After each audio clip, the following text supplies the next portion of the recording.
Bismillahirrahmanirrahim. Assalamualaikum warahmatullahi wabarakatuh. Alhamdulillahirabbil alamin. Wassalatu wassalamu ala asrafil anbiya'i wal mursalin wa ala alihi washabihi ajmain. Rabbi shalli sadri wa yassir amri wahlul 'uqdatam min lisani yafqahu qawli, amma ba'd. Alhamdulillah, senantiasa kita panjatkan kehadirat Allah Subhanahu wa taala, ya, dengan rizkinya, dengan rahmatnya, dengan ridhonya, ya. Alhamdulillah, kita masih dipertemukan dengan bulan Ramadan, bulannya mulia pada tahun 1445 Hijrah ini. Salawat dan salam semoga selalu tercurah kepada junjungan kita Nabi besar Muhammad Sallallahu Alaihi Wasallam yang telah menuntun umat manusia di masa kegelapan ke cahaya Islam yang terang benderang. Mudah-mudahan kita selalu diberi kekuatan, petunjuk, dan kesabarannya untuk tetap istiqomah sampai hari akhir. Amin, amin, ya rabbal alamin. A'udzubillahi minasyaitonirrajim. Bismillahirrahmanirrahim.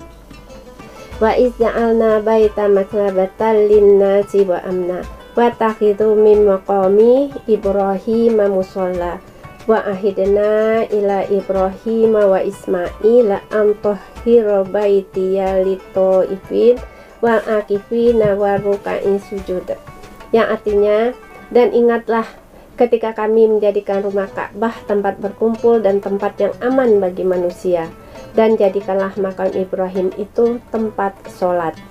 Dan telah kami perintahkan kepada Ibrahim dan Ismail, bersihkanlah rumahku untuk orang-orang yang tawaf, orang yang itikaf, orang yang ruku, dan orang yang sujud. Shadaqallahul azim. Maha benar Allah dengan segala firman-Nya. Ini adalah dasar kita melakukan itikaf pada bulan Ramadan yang adanya di 10 hari terakhir. Itikaf ini diartikan secara bahasa sebagai berdiam di masjid untuk mendekatkan diri kepada Allah Subhanahu wa taala dan tidak melakukan kegiatan-kegiatan lain yang tidak ada hubungannya dengan ibadah. Ya, ibadah di sini juga diartikan dalam pengertian yang luas. Jadi pada saat kita melakukan itikaf di masjid, pada saat kita melakukan berdiam diri di masjid, kita tidak hanya sholat, membaca Al-Quran, ataupun hal-hal yang lain yang hanya berhubungan dengan ibadah vertikal. Tetapi di sini kita juga bisa menyangkutkan ibadah vertikal dengan ibadah horizontal. Ada beberapa kegiatan, ya, untuk yang bisa kita lakukan selama itikaf agar setelah kita melakukan itikaf di 10 hari terakhir bulan Ramadan, kita benar-benar menjadi manusia yang insya Allah la'alakum tatakun. Jadi target melakukan ibadah puasa itu adalah agar kita menjadi orang-orang yang bertakwa. Yang pertama, ibadahnya pastilah sholat, ya. Jadi pada saat kita melakukan itikaf di masjid, kita benar-benar fokus dan mempunyai target.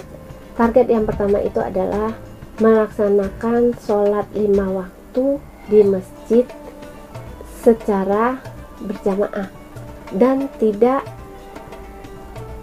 terlambat dalam melakukannya. Dan yang kedua, sholat-sholat wajib yang kita lakukan itu juga diiringi dengan ibadah-ibadah utama di bulan Ramadan, ya, sholat taraweh, sholat malam, dan sholat-sholat sunnah lainnya. Dan yang kedua yang bisa dilakukan adalah membaca Al-Quran. Kita juga bisa merencanakan, ya, target yang kita lakukan pada saat kita itikaf dalam membaca Ramadan. Ya, misalnya ketika sahabat Nufa nanti, ya, melakukan itikaf di 10 hari terakhir, itu bisa misalnya sebelum sholat subuh sudah membaca Al-Quran 1 juz, pada sholat subuh juga membaca Al-Quran 1 juz, dan itu kita iringi dengan 5 sholat wajib selama 5 waktu.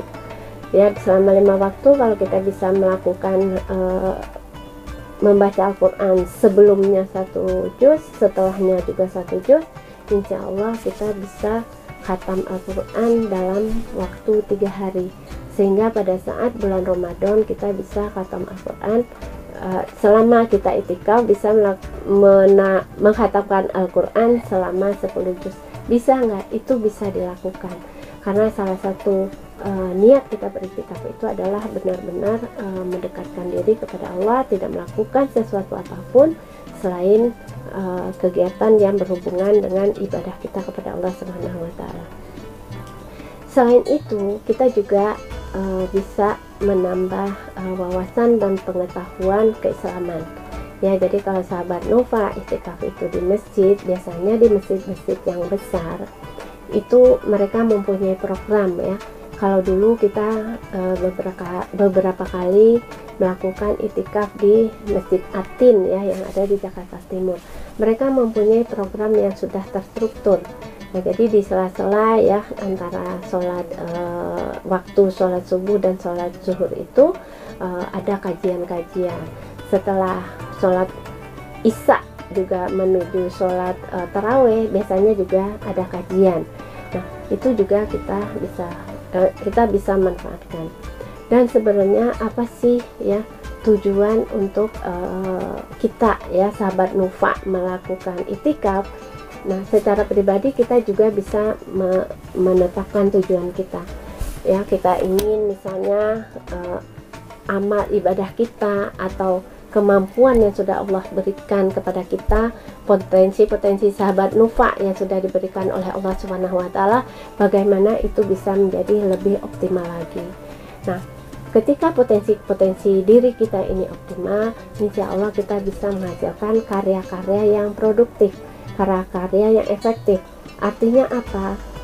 Kemanfaatan potensi kita di dalam lingkungan sekolah, di dalam lingkungan masyarakat ya, di rumah sahabat-sahabat Nova sekalian, itu bisa terlihat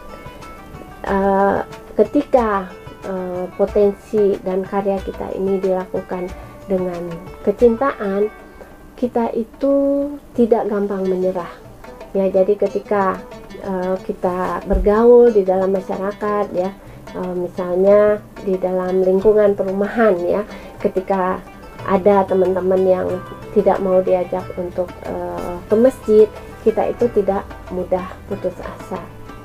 Dan selain itu, itikaf ini juga menjadikan pribadi kita insya Allah pastinya memiliki akhlakul karimah ya. Sahabat Nova semakin sayang dan cinta kepada orang tua, semakin sayang dan cinta kepada guru, yang semakin sayang dan cinta kepada adik, kakak, dan juga saudara yang ada di lingkungannya, termasuk juga teman. Ya, karena apa? Karena kita dengan akhlakul karimah ini, hati kita menjadi lembut. Ya, omongan kita itu menjadi omongan yang bermanfaat. Nah, orang-orang yang memiliki akhlakul karimah biasanya adalah orang-orang yang memiliki rasa percaya diri yang tinggi. Ya, tidak mungkin kita watawasau bil haq, watawasau bil sabar, atau mengajak orang kepada kebaikan, mencegah kemungkaran, kalau kita tidak mempunyai rasa percaya diri yang tinggi. Dan kita juga tidak mungkin mengajak orang dalam kebaikan kalau tidak kita, sahabat Nova sekalian, tidak menjadi orang yang baik. Nah, itikaf ini adalah salah satu dari sarana ya, membuat kita menjadi lebih percaya diri. Yang selanjutnya pastinya ya, menghasilkan kemandirian. Ya, mana mungkin kita bisa mandiri ya, kalau kita tidak memiliki ya kemandirian, kita itu akan sulit bermanfaat bagi orang lain. Padahal hadis Rasulullah sudah mengatakan bahwa sebaik-baik seorang mukmin itu adalah orang yang bermanfaat bagi orang lain. Begitu ya sahabat Nova sekalian, mudah-mudahan ya apa yang disampaikan bisa bermanfaat. Wassalamualaikum warahmatullahi wabarakatuh.